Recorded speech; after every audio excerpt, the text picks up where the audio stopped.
Assalamualaikum Sobat Islam Trending, semoga kita semua diberi kesehatan dan rezeki yang melimpah. Kali ini kita akan menceritakan kisah tentang Abu Nawas.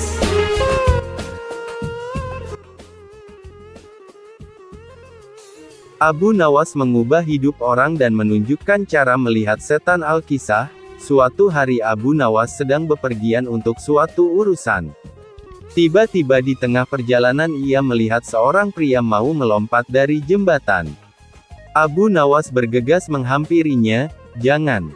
Jangan!" teriak Abu Nawas agak ngos-ngosan. "Jangan lakukan itu," ujarnya lagi. "Mengapa di usiamu yang masih muda, berpikir untuk terjun ke dalam air yang sangat dingin itu?" tanyanya. "Karena saya bosan hidup," jawab laki-laki itu. "Nak, dengarkan saya. Jika kamu terjun ke dalam sungai itu, saya harus terjun juga menyusulmu untuk menyelamatkanmu. Air itu dingin sekali. Saya baru saja sembuh dari radang paru-paru. Tahu maksud saya bisa mati. Saya mempunyai istri dan anak. Apakah kamu mau hidup dengan beban pikiran seperti ini?" ujar Abu Nawas. "Tentu saja tidak," jawab pemuda itu. "Maka dengarkan saya. Jadilah orang baik-baik. Bertobatlah dan Allah akan mengampuni kamu. Pulanglah. Nah, dalam kesendirianmu dan di rumahmu yang sepi itu, gantunglah dirimu," ujar Abu Nawas seraya balik kanan, pergi. Pemuda itu pun meninggalkan jembatan tersebut. Dalam perjalanan selanjutnya, tiba-tiba seorang laki-laki menghampiri Abu Nawas. Laki-laki yang menemui Abu Nawas ini terkenal dengan kebejatannya. Tanpa basa-basi laki-laki tadi langsung bertanya kepada Abu Nawas perihal keinginannya agar bisa melihat wujud setan. "Wahai Abu Nawas, aku ingin sekali memiliki kemampuan melihat setan. Apa kau bisa mengajariku bagaimana cara melihatnya?" tanya laki-laki bejat itu. "Tentu bisa, tepat sekali kau bertemu denganku." Abu Nawas mengiyakan permintaan laki-laki tadi dengan entengnya. "Kalau begitu tunjukkan kepadaku," ujar laki-laki itu. "Itu mudah sekali. Apa kau memiliki cermin di rumah?" imbu Abu Nawas. "Tentu saja punya wahai Abu Nawas," jawab laki-laki tadi. "Jadi begini caranya, pandangi cerminmu betul-betul. Tak butuh waktu lama kau akan, jadi begini caranya, pandangi cerminmu betul-betul. Tak butuh waktu lama kau akan melihat wujud setan yang ingin kau ketahui itu," jelas Abu Nawas. Laki-laki bejat tadi berlalu sambil tertawa. "Kurang ajar kau Abu Nawas," ucapnya tertawa ngakak. Abu Nawas ternyata perenang yang tangguh. Baginda berdecak kagum. Al-Kisah, pada suatu yang cerah Raja Harun al-Rasyid memanggil Abu Nawas. "Hari ini saya punya misi lain untukmu, Abu Nawas," titah raja dengan wajah serius. "Apa yang harus saya kerjakan, Yang Mulia?" tanya Abu Nawas penuh tanda tanya. "Kau tahu bahwa kita punya teluk yang luas, bukan?" tanya raja kemudian. "Menyedihkan sekali, tak seorang pun pernah menyeberang teluk. Saya bertanya-tanya, apakah mungkin seorang manusia berenang ke seberang teluk?" lanjut Baginda Raja. Abu Nawas masih khusyuk mendengar titah selanjutnya. Ketika Baginda berujar, "Abu, saya butuh kau menjawab keingintahuanku. Saya mau kau mengambil misi ini sebagai tugas terhormat." Titah Raja akhirnya. "Tuan, saya bukan seorang perenang yang baik," kila Abu Nawas dengan wajah pucat. "Saya tahu," ucap Baginda mendesak. "Tapi setiap orang mengetahui kalau kau adalah pria terpintar di negeri ini. Kau harus dapat mengerjakan tugas ini," kata raja dengan nada memaksa. Abu Nawas tidak bisa berkutik. Dia tergagap. Kemudian dengan sangat terpaksa dia berujar, "Ya, saya akan mengerjakannya, Yang Mulia." Pertemuan selesai. Abu Nawas menggerutu begitu meninggalkan istana. Kepalanya tiba-tiba menjadi berat. Susah diajak berpikir. Asam lambungnya juga naik, tanda stres sedang hinggap. Selanjutnya si cerdik ini berjalan gontai ke pantai, lalu memandangi teluk yang luas itu. Beberapa kali ia menarik nafas dalam-dalam. Pikirannya masih kalut, ketika ia akhirnya duduk di bawah sebuah pohon palem. Dia mencoba mencari ide menyiasati misi yang mustahil itu. Pada waktu itu ia melihat pakaian anak-anak tergeletak di atas bebatuan di sampingnya. Di mana anak itu? Mereka pasti berenang di pantai, gumam Abu Nawas. Seketika itu juga, kepala Abu Nawas tiba-tiba enteng. Asam lambungnya normal-normal saja.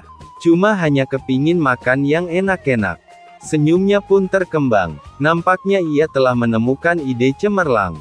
Abu Nawas lalu pulang dan bangun pagi-pagi sekali pada hari berikutnya. Dia segera pergi ke pantai. Sambil tersenyum, Abu Nawas melepaskan pakaian dan cincinnya lalu meletakkannya di pasir, lalu juga melepaskan sepatunya dan meletakkannya di samping pakaiannya. Setelah itu, Abu Nawas kembali lagi ke rumah. 1 jam kemudian raja dan para menterinya datang ke pantai. Mereka terkaget-kaget ketika mengetahui ada pakaian Abu Nawas yang teronggok di atas pasir. Mereka pun berspekulasi, Abu Nawas sedang berenang mengarungi laut untuk mencapai Teluk. Luar biasa, ini orang, gumam Baginda geleng-geleng kepala. Tapi sebagian dari mereka meragukan kalau Abu Nawas yang punya kemampuan berenang pas-pasan berani mengarungi laut. Untuk membuktikan rasa penasaran, mereka semua akhirnya sepakat untuk mendatangi rumah Abu Nawas. Sampai di rumah Abu Nawas, raja dan para menteri hanya ditemui oleh istrinya, lah mengatakan kalau Abu Nawas meninggalkan rumah pagi hari sebelumnya. Kemarin ia mengatakan padaku bahwa ia akan berenang menyeberangi teluk. Dia berkata bahwa Yang Mulia memerintahkannya melakukan demikian. Sebenarnya saya tak tega membiarkannya pergi karena saya tahu ia bukan perenang yang baik, kata wanita itu dengan sedih. Tiba-tiba datang seorang pengawal istana melapor, Yang Mulia, Abu Nawas ditemukan. Pengawal itu kemudian bercerita jika pada sore hari 3 nelayan di pantai melihat seorang pria berenang. Ketika mereka mendekatinya, mereka tahu bahwa yang berenang adalah Abu Nawas. Karena terlihat sangat lelah, maka mereka membantu Abu Nawas mencapai pantai. Tapi tak lama setelah itu Abu Nawas malah pingsan. Tak lama setelah itu, raja dan beberapa pengawal pergi ke pantai. Raja lalu duduk di samping Abu Nawas. Abu, panggil raja sambil menggoyang-goyangkan tubuh Abu Nawas.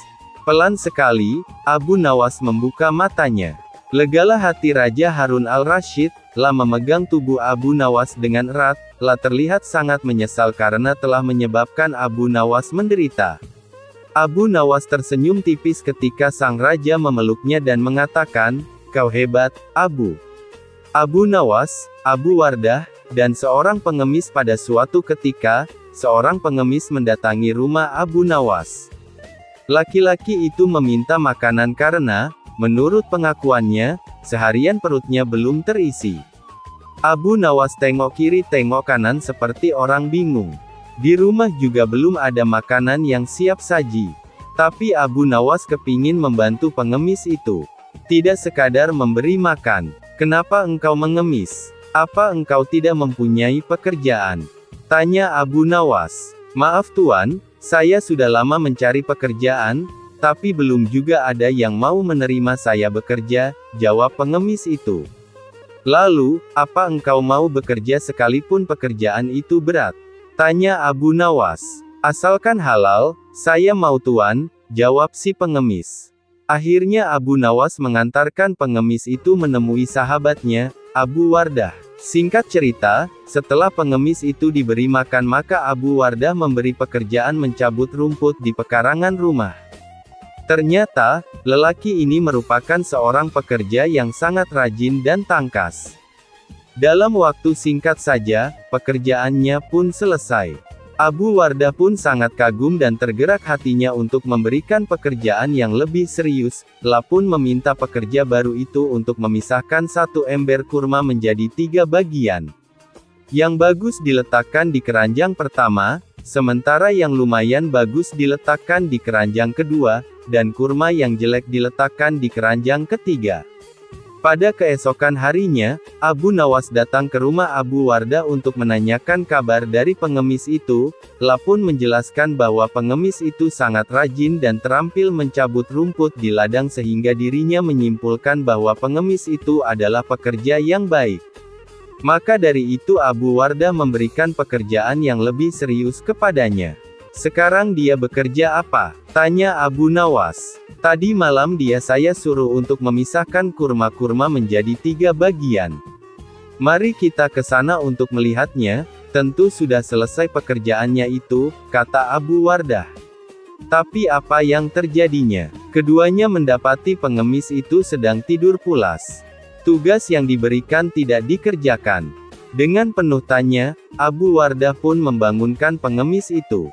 "Kenapa engkau tidak menyelesaikan pekerjaanmu yang sangat mudah itu?" tanya Abu Wardah. "Maaf Tuan, kalau hanya memindahkan kurma, sesungguhnya itu mudah. Yang sulit adalah membuat keputusan mana kurma yang baik, lumayan baik, dan jelek, karena saya tidak diberitahu sebelumnya," jawab pengemis. "Sungguh itu tak terpikirkan olehku," kata Abu Wardah menepuk jidatnya. Abu Nawas pun tersenyum melihat kejadian itu. Si cerdik ini geleng-geleng karena sahabatnya itu hanya bisa memberikan tugas saja, tapi tidak mengajarinya dengan baik cara melakukannya. Ahli hukum Islam saja minta fatwa Abu Nawas Al-Kisah, salah seorang ahli fikih resah akan perkara hukum yang dimilikinya. Hingga akhirnya keresahan sang faqih tadi mengarahkannya untuk menemui Abu Nawas. Singkat cerita, bertemulah sang faqih dengan Abu Nawas.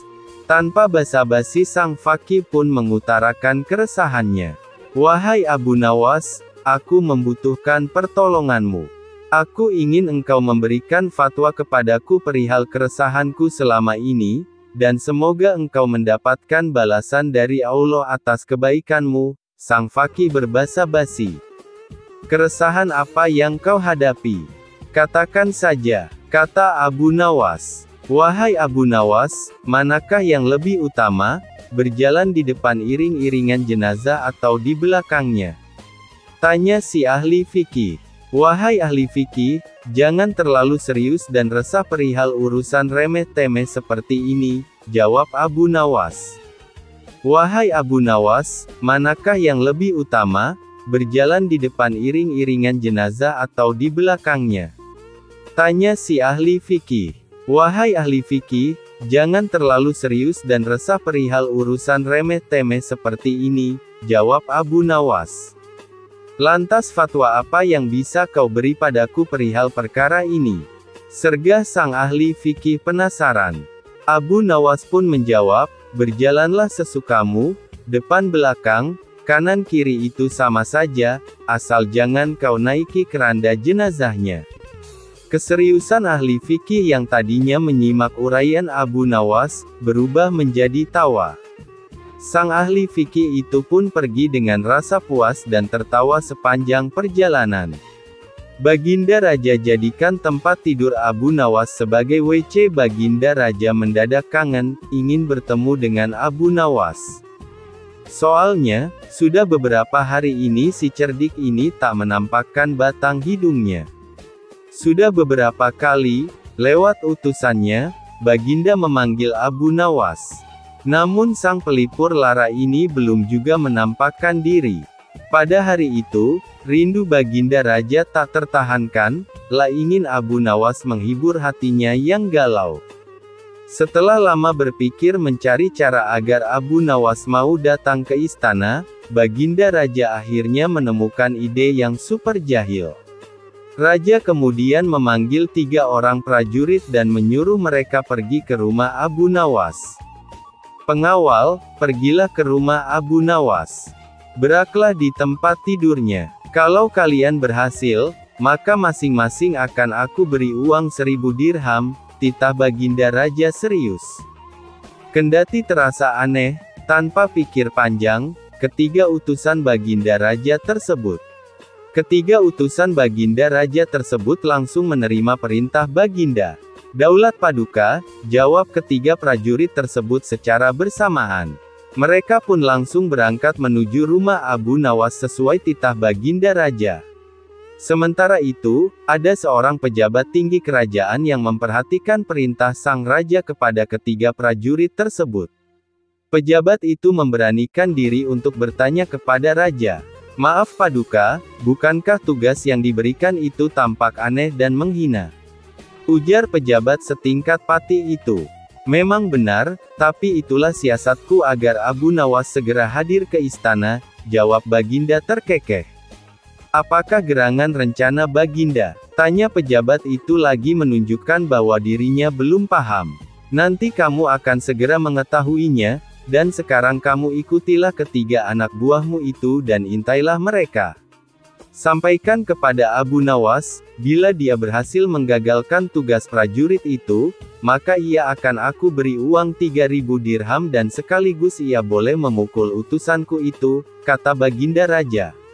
Dengan perasaan yang masih bingung, pejabat itu segera melaksanakan perintah raja. Dia segera berkemas dan menuju ke rumah Abu Nawas.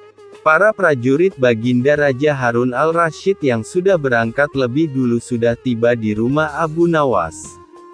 Ketiganya langsung mengetuk pintu rumah. Tak lama setelah itu, Abu Nawas pun membukakan pintu dan bertemu ketiga utusan Baginda Raja. "Kami diutus oleh Baginda Raja untuk buang air besar di tempat tidurmu. Karena ini perintah Raja, kamu tidak boleh menolak," kata salah satu prajurit. Abu Nawas kaget bukan kepalang. Tapi ia segera sadar, permainan sedang dirancang Baginda Raja. "Oh, silakan. Saya sama sekali tidak keberatan. Silakan saja kalau kalian mampu melaksanakan perintah Raja," ucap Abu Nawas kemudian, lah segera memutar otak. "Betul?" tanya prajurit Raja memastikan. "Iya, silakan saja," sahut Abu Nawas enteng. Abu Nawas mengawasi orang-orang itu beranjak ke tempat tidurnya dengan perasaan geram yang sudah ia tahan. "Betul-betul kelewatan," gumam Abu Nawas dalam hati. Abu Nawas memutar otak untuk menggagalkan tindakan bodoh dan kurang ajar tiga prajurit itu. Setelah berpikir beberapa saat, Abu Nawas akhirnya menemukan cara untuk menggagalkan tugas para utusan tersebut. Pada saat para utusan itu hendak bersiap-siap buang air besar, mendadak Abu Nawas berkata di balik jendela kamar, "Hai para utusan Raja, ada yang lupa saya sampaikan kepada kalian," kata Abu Nawas. "Apa itu?" tanya salah satu utusan Raja. "Saya ingatkan supaya kalian jangan melebihi perintah Baginda Raja. Jika kalian melanggar, saya akan pukul kalian dengan sebuah pentungan besar dan setelah itu saya akan laporkan kepada Baginda bahwa kalian melanggar perintahnya," ancam Abu Nawas. Dengan cekatan Abu Nawas segera mengambil sebatang kayu besar yang ada di dapur rumahnya, lah kemudian berlari kembali ke kamarnya dengan membawa pentungan kayu besar itu. "Hai, apa maksudmu tadi Abu Nawas?" tanya salah satu utusan. "Ingat, perintah Raja hanya buang air besar saja dan tidak boleh lebih dari itu," jawab Abu Nawas. "Iya, benar," jawab utusan Raja. "Aku ulangi lagi, hanya buang air besar saja. Tidak boleh lebih. Ingat, tidak boleh kencing, tidak boleh buka celana, tidak boleh cebok. Hanya buang air besar saja," tegas Abu Nawas. "Mana mungkin. Itu tidak mungkin, kami juga harus buka celana dan kencing," protes salah satu utusan. "Aku akan pukul kalian sekeras-kerasnya jika kalian melanggar perintah Raja," sahut Abu Nawas kembali mengancam.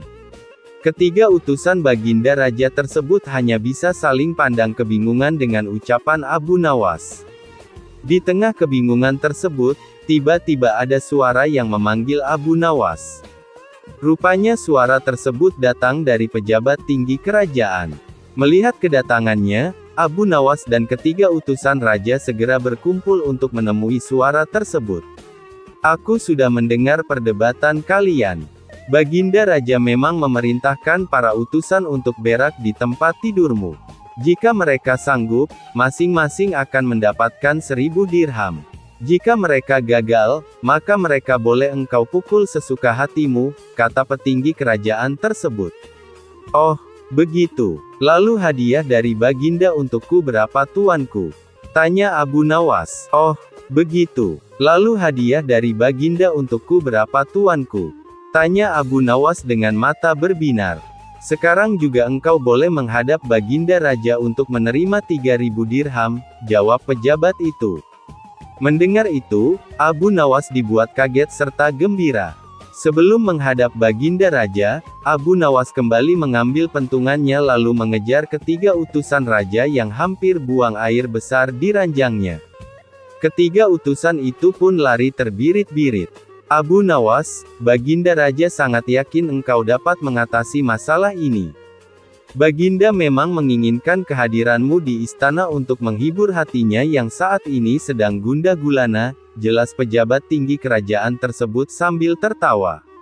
Abu Nawas setuju. Mereka pun berangkat menuju istana untuk memenuhi panggilan Baginda Raja sekaligus mengambil hadiah 3.000 dirham. Kisah Abu Nawas kali ini akan menceritakan tentang khutbah salat Jumat yang bertopik api neraka. Abu Nawas dikenal sebagai mubalik oleh tetangga dan warga sekitarnya, dan tak jarang ada orang yang berkunjung ke rumahnya hanya sekedar bersilaturahmi dan meminta petunjuk agar usaha yang dijalankannya berjalan lancar dan diridai Allah SWT. Namun satu hal pesan dari Abu Nawas ini, bahwa Abu Nawas tak bisa memberikan janji. Hanya saja dirinya mengingatkan agar selalu ingat kepada Allah SWT dengan jalan bersedekah. Hari Jumat telah tiba, Abu Nawas yang ditunjuk menjadi imam sekaligus khatib untuk memberikan ceramah pun bersiap berangkat ke masjid. Abu Nawas segera mandi dan berpakaian rapi. Setelah berpamitan dengan istrinya, Abu Nawas lalu melangkahkan kakinya menuju masjid. Tak lama kemudian, terdengar suara azan. Umat Islam khususnya laki-laki berbondong-bondong menuju masjid dan para warga sangat senang dan antusias sekali karena biasanya ceramah dari Abu Nawas ini sangat sesuai dengan situasi terkini. Namun belum lama Abu Nawas berkhutbah, dilihatnya banyak para jamaah banyak yang mengantuk, bahkan ada yang tertidur. Melihat hal itu, Abu Nawas berteriak, "Api, api, api!" ujar Abu Nawas dengan keras. Kontan saja para jamaah terbangun kaget, menoleh kiri dan kanan mendengar teriakan Abu Nawas itu, sebagian malah ada yang hanya saling pandang saja. "Di mana apinya? Di mana?" teriak jamaah. Abu Nawas yang melihat para jamaah terbangun dan panik, lantas Abu Nawas meneruskan khutbahnya tanpa peduli pertanyaan para jamaah mengenai letak apinya.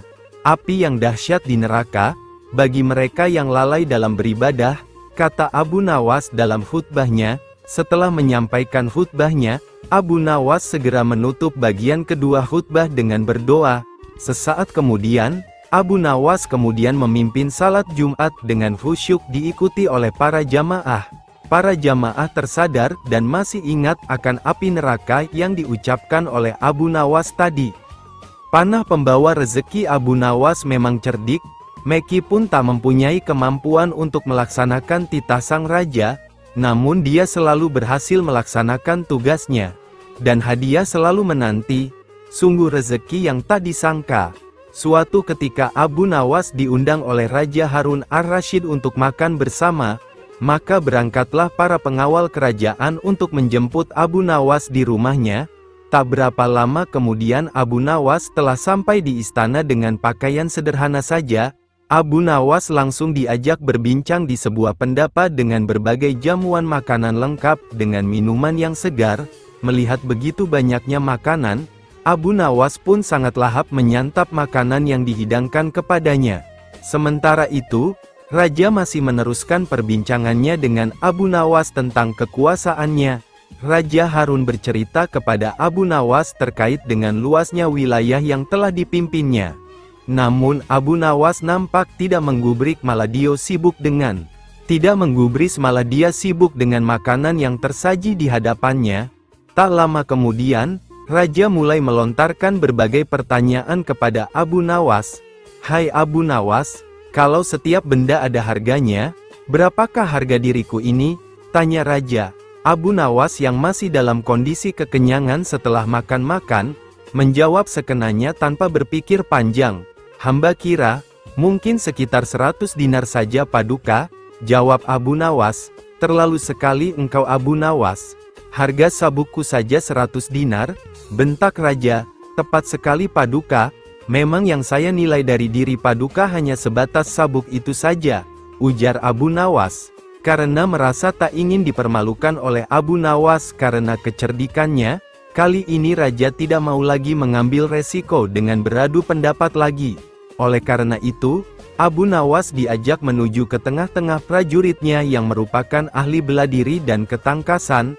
Ayo Abu Nawas, di hadapan para prajuritku, tunjukkanlah kemampuan memanahmu, panahlah sekali ini saja. Kalau panahmu dapat mengenai sasaran, hadiah akan menantimu. Tapi kalau gagal, engkau akan aku penjara, kata raja. Abu Nawas pun bergegas mengambil busur dan anak panah. Dengan memantapkan hati, Abu Nawas membidik sasaran dan mulai memanah. Namun panahnya meleset dari sasaran. Dari pengamatan saya, ini adalah gaya memanah para makelar tanah, ujar Abu Nawas untuk menutupi kelemahannya.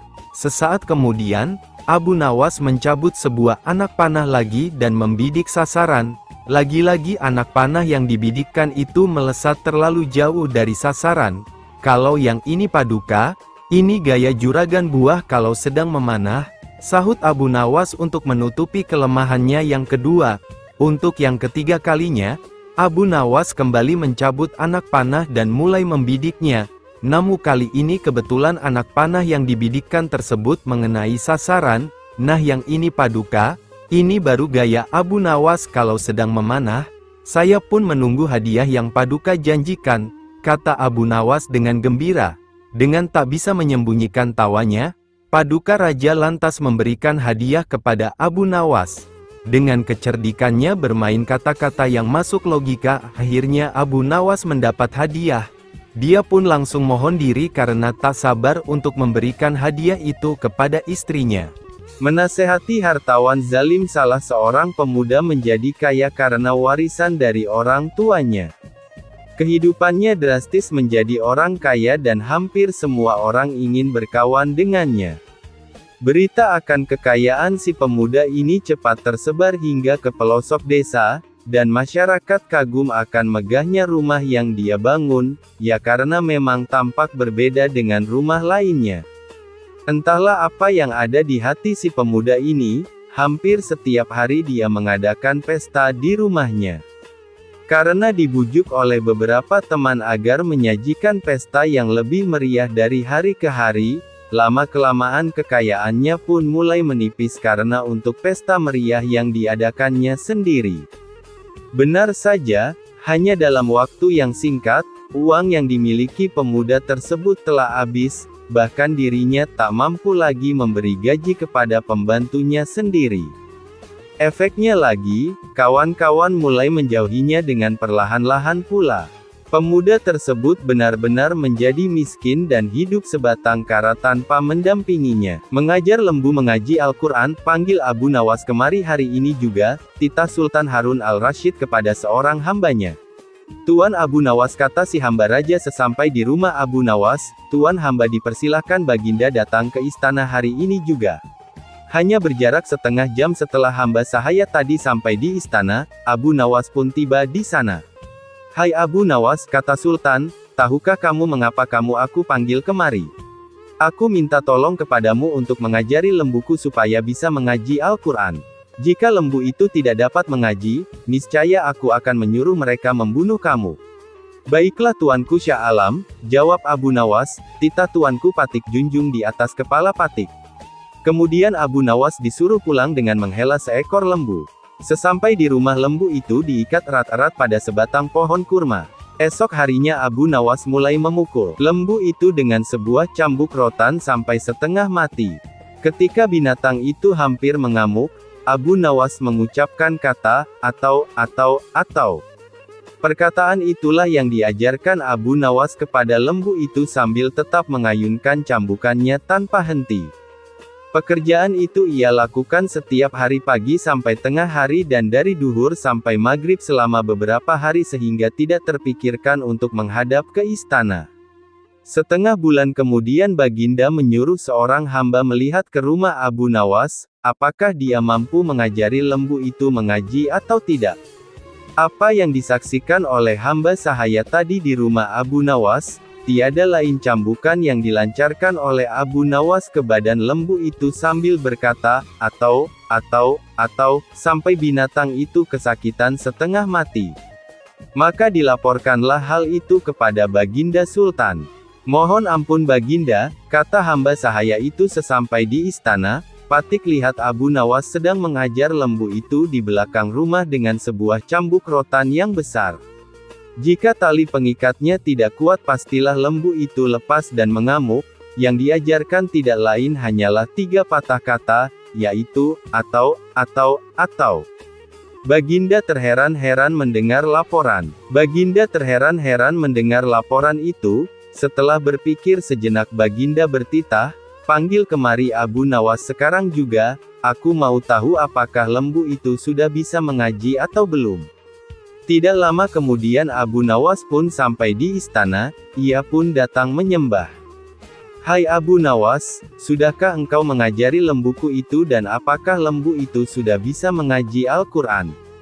Tanya Baginda Sultan. Sudah bisa sedikit-sedikit, ya Tuanku Syah Alam, jawab Abu Nawas. Tadi aku suruh seorang hamba melihat ke rumahmu, katanya engkau mengajari lembu itu kalimat, atau. Aku mau tahu apa artinya perkataan itu. Ampun keduli Syah Alam, kata Abu Nawas. Arti, atau, itu adalah jika bukan lembu yang mati, atau hamba, atau tuanku, atau tidak ada salah seorang yang mati, hamba tidak akan puas. Sebab sampai habis umurnya sekalipun, binatang itu tidak akan bisa mengaji Al-Quran. Itu sebabnya binatang itu hamba cambuk agar mati. Dengan demikian hamba senang karena pekerjaan hamba dapat selesai.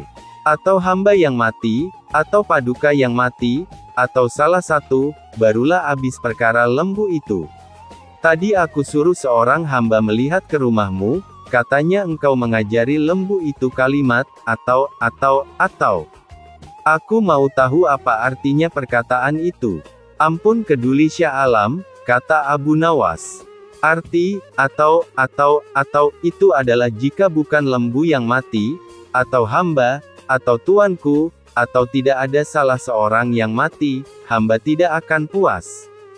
Sebab sampai habis umurnya sekalipun, binatang itu tidak akan bisa mengaji Al-Quran. Itu sebabnya binatang itu hamba cambuk agar mati. Dengan demikian hamba senang karena pekerjaan hamba dapat selesai.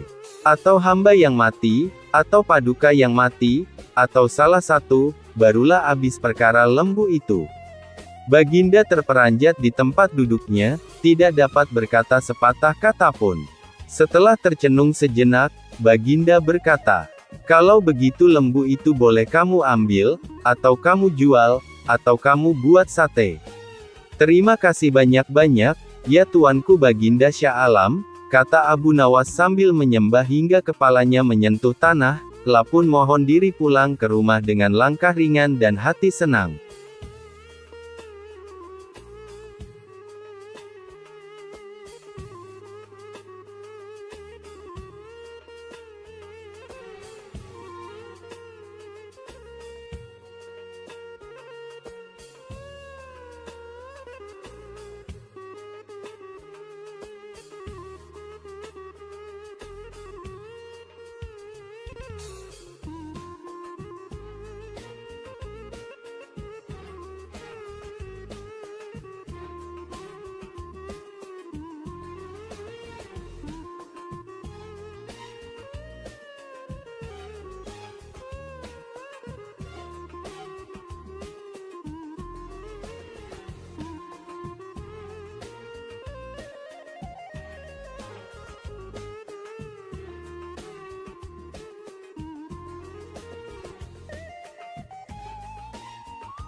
Mengelabui petugas perbatasan kerajaan suatu saat Abu Nawas dicurigai melakukan bisnis ilegal ke negara tetangga.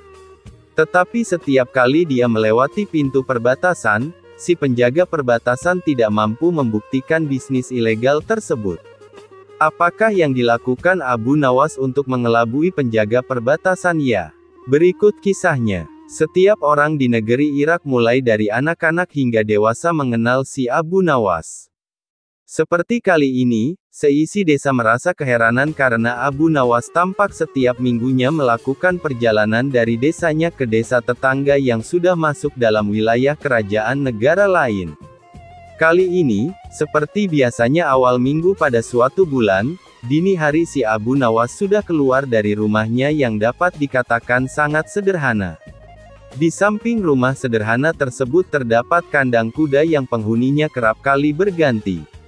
Seperti dini hari itu, Abu Nawas bersiap melakukan perjalanan menuju desa tetangganya sembari menunggang kuda. Keesokan harinya biasanya ia akan pulang ke desanya di negeri Irak tersebut sambil membawa banyak barang. Karuan saja kebiasaan ini menimbulkan pertanyaan bagi Pak Hamid, tetangganya. Sehingga sore itu ketika Abu Nawas pulang dari perjalanan tak urung ditanyakanlah perihal perniagaannya yang membuat warga sekampung bingung. "Hai Abu Nawas, kemanakah engkau beberapa waktu ini? Kalau memang engkau memiliki perniagaan yang baik, tolonglah kau ajak kami," ungkap Pak Hamid. "Ada saja Pak, dan kukira tak akan ada yang mau berniaga sepertiku," jawab Abu Nawas. Bulan berganti bulan, akhirnya Abu Nawas diduga telah melakukan bisnis yang dilarang. Bulan berikutnya kembali Abu Nawas berniat melakukan perniagaannya dan dia harus melalui pintu perbatasan. Si Fulan, petugas penjaga pintu perbatasan memeriksa seluruh barang bawaannya. Namun tidak ada satupun barang yang mencurigakan. Hanya ada bekal dan beberapa keping uang. Keesokan harinya kembali si Fulan berjumpa Abu Nawas di perbatasan. Kali ini Abu Nawas membawa banyak barang yang semua lengkap dengan dokumen yang diperlukan. Fulan tidak dapat membuktikan perihal dugaan bisnis terlarang Abu Nawas. Bahkan karena seringnya perjumpaan tersebut, hubungan keduanya menjadi akrab sampai akhirnya si Fulan dipindahkan dari tempat kerjanya. Suatu waktu bertemulah dua orang yang telah lama tidak jumpa di suatu kesempatan yang tidak terduga. Si Fulan bukan lagi seorang penjaga pintu perbatasan dan dirinya sudah lama pensiun dari pekerjaan itu. Abu Nawas pun sekarang sudah dikenal sebagai saudagar dermawan yang berhasil. Pertemuan itu dilanjutkan dengan jamuan makan oleh Abu Nawas. Dalam kesempatan tersebut masing-masing bercerita tentang pengalaman yang telah mereka hadapi selama lebih kurang 20 tahun tak bertemu.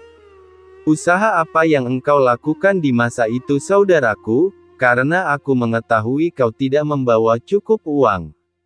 Tetapi ketika pulang tak hanya keperluan makan, tetapi juga barang lainnya kau bawa setelah pulang dari perniagaan yang tak sampai sehari semalam kau lakukan," tanya si Fulan. Karena mendengar hal itu, tertawalah Abu Nawas mengingat kebiasaan masa mudanya.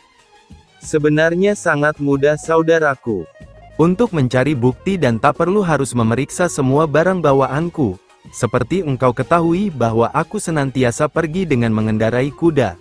Tetapi ketika pulang aku hanya berjalan kaki dan disitulah usahaku," jawab Abu Nawas. Mendengar penjelasan itu mengertilah si Fulan. Yakni di masa itu Abu Nawas menjual kuda-kudanya di negeri tetangga dan pulangnya ia tukarkan dengan barang lainnya. Menghindari hujan. Kisah Abu Nawas kali ini menceritakan tentang bagaimana Abu Nawas menghindari hujan agar bajunya tidak basah saat makan siang di tempat peristirahatan baginda saat mereka sedang menuju tempat berburu di hutan. Tak diragukan lagi, sudah menjadi hukum bagi siapa saja yang tidak sanggup melaksanakan titah baginda, maka ia akan mendapat hukuman. Baginda mengetahui bahwa Abu Nawas sangat takut akan beruang. Maka dari itu baginda mengajaknya berburu di hutan untuk menangkap beruang, dan Abu Nawas tak bisa menolaknya. Dalam perjalanan menuju ke hutan, tiba-tiba cuaca yang cerah berubah menjadi mendung. Baginda memanggil Abu Nawas. "Tahukah mengapa engkau aku panggil?" tanya Baginda. "Ampun tuanku, hamba belum tahu," kata Abu Nawas. "Kau pasti tahu bahwa sebentar lagi akan turun hujan. Hutan dari sini masih jauh, aku beri kuda yang lamban, sedangkan aku dan pengawal-pengawalku akan menunggang kuda yang cepat. Nanti pada waktu santap siang kita berkumpul di tempat peristirahatanku. Bila hujan turun kita harus menghindarinya dengan cara kita masing-masing agar pakaian kita tetap kering. Sekarang kita berpencar," jelas Baginda. Kemudian Baginda dan rombongan mulai bergerak. Abu Nawas kini tahu bahwa Baginda akan menjebaknya, harus mencari akal agar bajunya tidak basah saat hujan turun. Dan ketika sedang berpikir, tiba-tiba hujan pun turun. Begitu hujan turun, maka Baginda dan rombongan segera memacu kuda untuk mencapai tempat perlindungan terdekat. Akan tetapi karena derasnya hujan, Baginda dan para pengawalnya basah kuyup. Ketika santap siang, Baginda segera menuju tempat peristirahatan, dan ketika itu juga Abu Nawas datang dengan menunggang kuda yang lamban. Baginda dan para pengawal terperangah karena baju Abu Nawas tidak basah, padahal dengan kuda yang paling cepat pun tidak bisa mencapai tempat perlindungan terdekat. Nah, pada hari yang kedua, Abu Nawas diberi kuda yang cepat yang kemarin ditunggangi. Kini Baginda dan para pengawalnya mengendarai kuda-kuda yang lamban. Setelah Abu Nawas dan rombongan kerajaan berpencar, hujan pun turun seperti kemarin. Baginda dan pengawalnya langsung basah kuyup karena kuda yang ditunggangi tidak bisa berlari dengan kencang. Ketika saat bersantap siang tiba, Abu Nawas tiba di tempat peristirahatan lebih dahulu dari Baginda dan pengawalnya. Abu Nawas menunggu Baginda Raja. Selang beberapa saat, Baginda dan para pengawal akhirnya datang juga dengan pakaian yang basah kuyup. Baginda tak sanggup lagi menahan keingintahuan yang selama ini disembunyikan Abu Nawas. Rahasia apakah yang telah dipakai oleh Abu Nawas? Terus terang bagaimana caranya menghindari hujan wahai Abu Nawas? Tanya Baginda. "Mudah tuanku yang mulia," jawab Abu Nawas dengan tersenyum. "Sedangkan aku dengan kuda yang cepat saya tidak sanggup mencapai tempat berteduh terdekat, apalagi dengan kuda yang lamban ini," kata Baginda. "Hamba sebenarnya tidak melarikan diri dari hujan.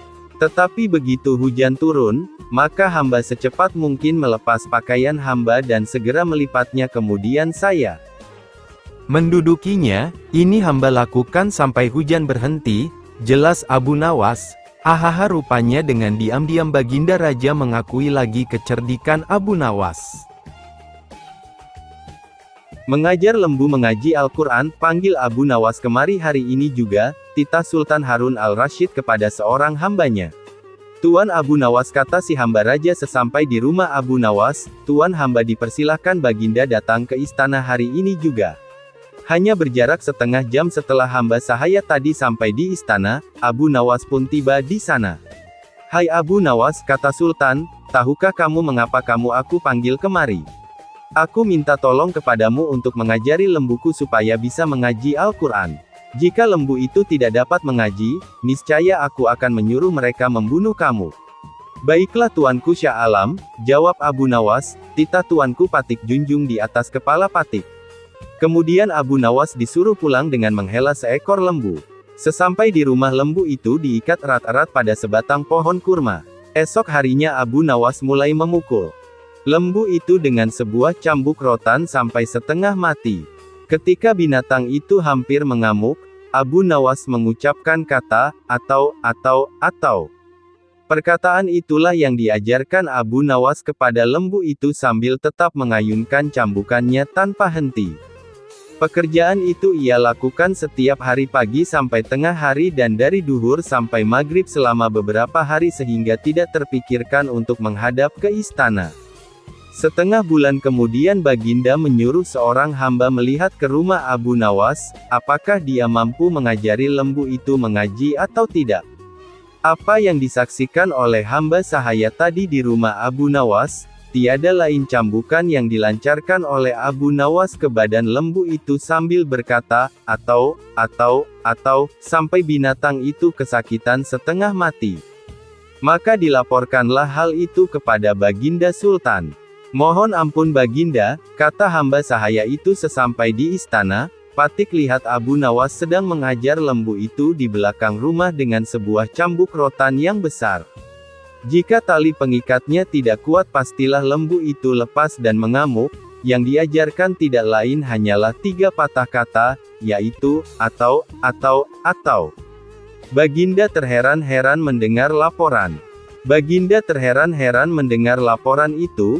Setelah berpikir sejenak Baginda bertitah, panggil kemari Abu Nawas sekarang juga, aku mau tahu apakah lembu itu sudah bisa mengaji atau belum. Tidak lama kemudian Abu Nawas pun sampai di istana, ia pun datang menyembah. Hai Abu Nawas, sudahkah engkau mengajari lembuku itu dan apakah lembu itu sudah bisa mengaji Al-Quran? Tanya Baginda Sultan. Sudah bisa sedikit-sedikit, ya tuanku Syah Alam, jawab Abu Nawas. Tadi aku suruh seorang hamba melihat ke rumahmu, katanya engkau mengajari lembu itu kalimat, atau. Aku mau tahu apa artinya perkataan itu.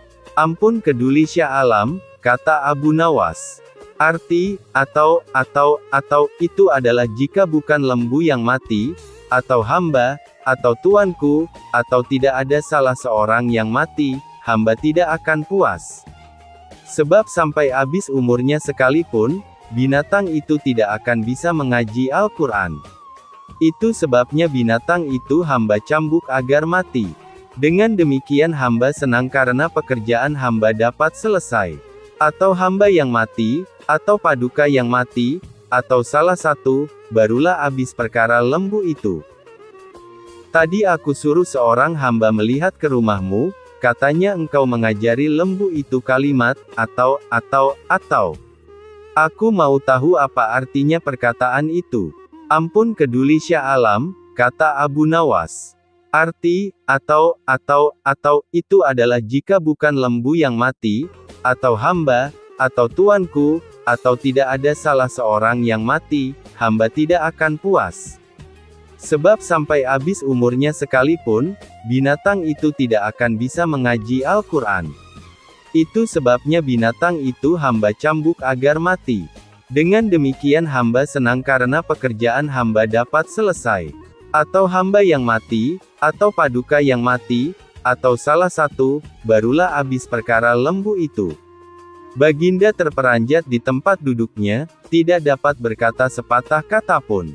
Setelah tercenung sejenak, Baginda berkata, kalau begitu lembu itu boleh kamu ambil, atau kamu jual, atau kamu buat sate. Terima kasih banyak-banyak, ya tuanku Baginda Syah Alam, kata Abu Nawas sambil menyembah hingga kepalanya menyentuh tanah, lapun mohon diri pulang ke rumah dengan langkah ringan dan hati senang.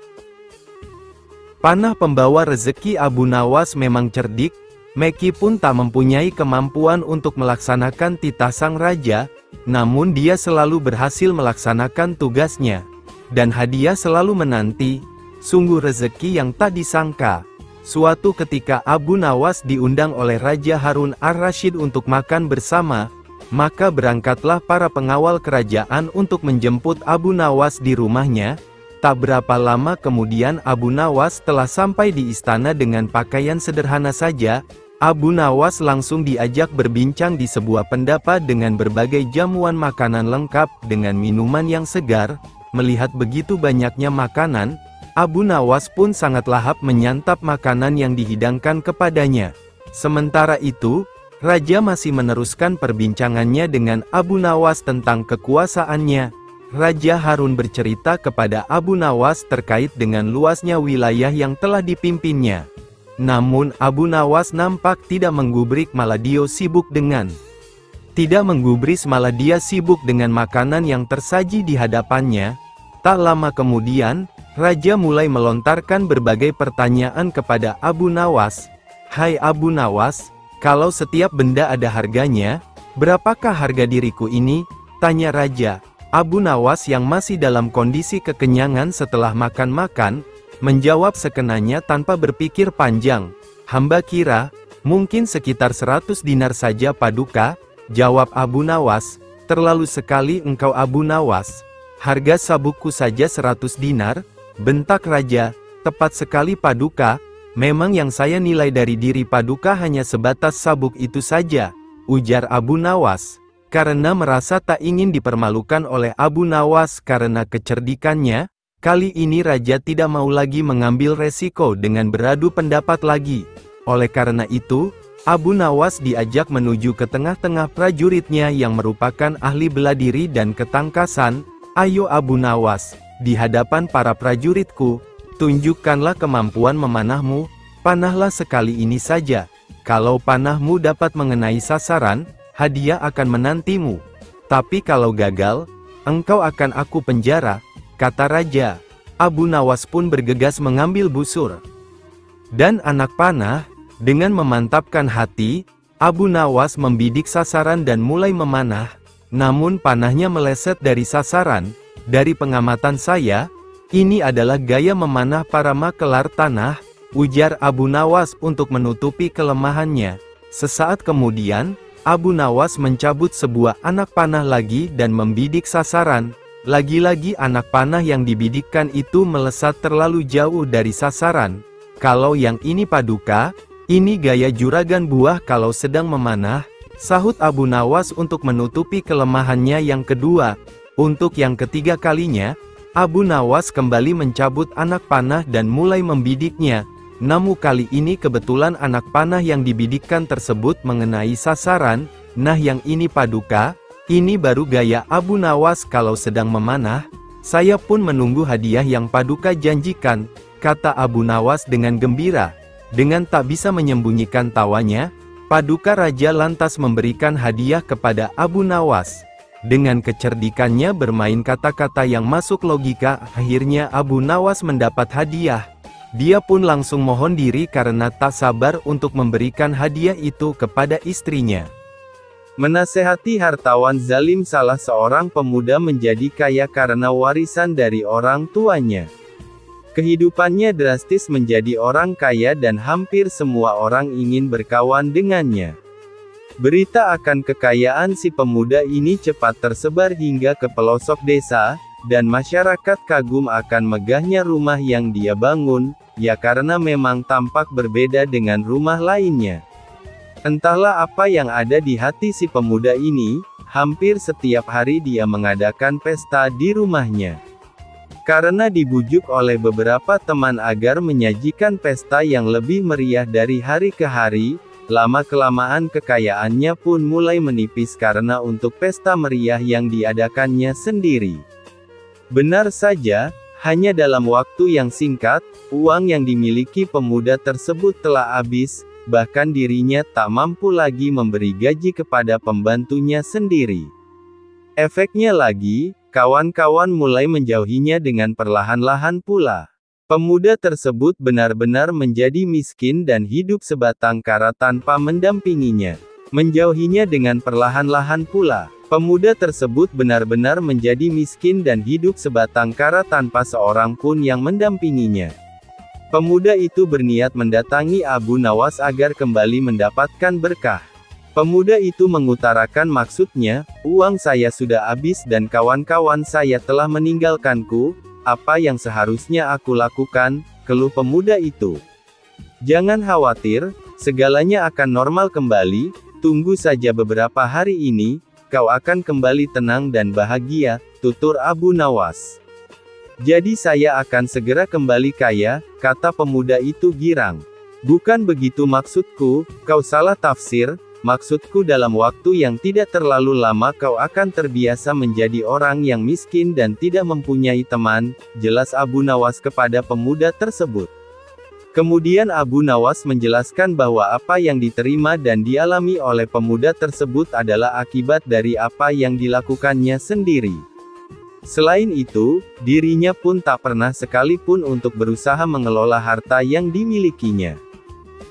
Kisah Abu Nawas kali ini akan menceritakan tentang khutbah salat Jumat yang bertopik api neraka, Abu Nawas dikenal sebagai mubalik oleh tetangga dan warga sekitarnya, dan tak jarang ada orang yang berkunjung ke rumahnya hanya sekedar bersilaturahmi dan meminta petunjuk agar usaha yang dijalankannya berjalan lancar dan diridai Allah SWT. Namun satu hal pesan dari Abu Nawas ini, bahwa Abu Nawas tak bisa memberikan janji.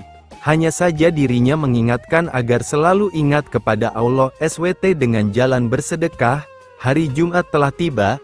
Abu Nawas yang ditunjuk menjadi imam sekaligus khatib untuk memberikan ceramah pun bersiap berangkat ke masjid. Abu Nawas segera mandi dan berpakaian rapi. Setelah berpamitan dengan istrinya, Abu Nawas lalu melangkahkan kakinya menuju masjid. Tak lama kemudian, terdengar suara azan. Umat Islam khususnya laki-laki berbondong-bondong menuju masjid dan para warga sangat senang dan antusias sekali karena biasanya ceramah dari Abu Nawas ini sangat sesuai dengan situasi terkini. Namun belum lama Abu Nawas berkhutbah, dilihatnya banyak para jamaah banyak yang mengantuk, bahkan ada yang tertidur. Melihat hal itu, Abu Nawas berteriak, "Api, api, api," ujar Abu Nawas dengan keras. Kontan saja para jamaah terbangun kaget, menoleh kiri dan kanan mendengar teriakan Abu Nawas itu. Sebagian malah ada yang hanya saling pandang saja. "Di mana apinya? Di mana?" teriak jamaah. Abu Nawas yang melihat para jamaah terbangun dan panik, lantas Abu Nawas meneruskan khutbahnya tanpa peduli pertanyaan para jamaah mengenai letak apinya. "Api yang dahsyat di neraka, bagi mereka yang lalai dalam beribadah," kata Abu Nawas dalam khutbahnya. Setelah menyampaikan khutbahnya, Abu Nawas segera menutup bagian kedua khutbah dengan berdoa. Sesaat kemudian, Abu Nawas kemudian memimpin salat Jumat dengan khusyuk diikuti oleh para jamaah. Para jamaah tersadar dan masih ingat akan api neraka yang diucapkan oleh Abu Nawas tadi.